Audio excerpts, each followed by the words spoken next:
Today's mini vlog, tara samahan niyo ako at mag-get ready with me. So, napupuntahan ako ngayong lakad at ito yung dala kong bag. Ayan.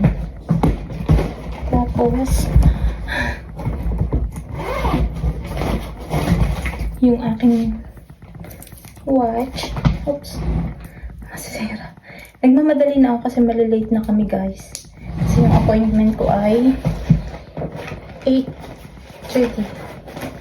So, I make sure nandito yung aking wallet, car keys, yung aking phone, wipes, diaper, yan. Kaya kahit ang dinadala kong bag kasi para mailagay ko na siya lahat.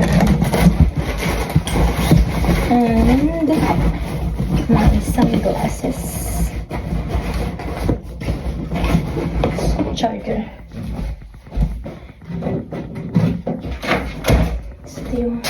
Yung aking charger for my iPhone to make sure always ready. And driver's license, the permit. So, tas ito suklay. So, so, ito yung aking yung ganito lang, guys. Ayan. So, ito siya. Ayan. Ganun. Yung aking shoes. Tapos ito. Ayan. So, okay na. Ayan.